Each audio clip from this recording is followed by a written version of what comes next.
Yung mga kasiklat, nung pag-uwi ko nitong gabi, may nakita akong may nakakasalubong akong ahas at ito na nga siya. Actually, nasa right side ko siya, kaya lang tumawid na sa dyan. Ito kasi yung likod ng aming lababo. So, hindi ko malaman kung anong klaseng ahas ito.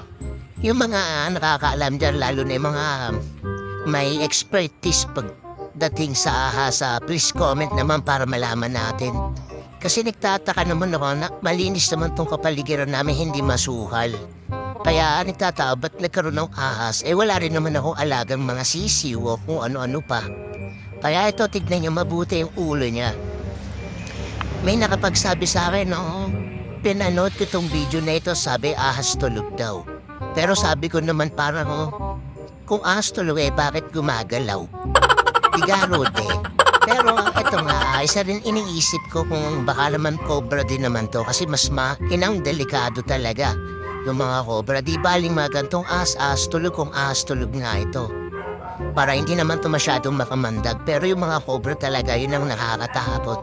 Kasi tignan mo yung ulo niyo, parang may pa-heart shape. At saka medyo malaki-laki yung kanyang bandang panga. Hindi ko alam kung nakikita yung panga nito kasi wala rin naman tong leeg. Dahil puro katawan. Ayun tignan nyo mabuti guys Comment kayo yung mga nakakaalam dyan. Kung talagang ahas tulog to Pero hindi ko kasi siya mahawakan dyan. Dahil nga ito may tubong nakaharang. Tapos nagbibideo pa ako. Pero alam ko naman siya kung paano siya i-handle. Kung meron lang talagang isang taga-camera at saka taga-ilaw pala. Yun nga din, bali ilaw to ng cellphone ko, no? Kasi nga gabi na siya lumabas. So yun lang, pinagtataka ko lang bakit sa, siguro sa init ng panahon, kasi nga hindi naman masukal itong aming kapaligiran. Wala naman mga alagang hayop, kaya wala naman siyang makakain dito.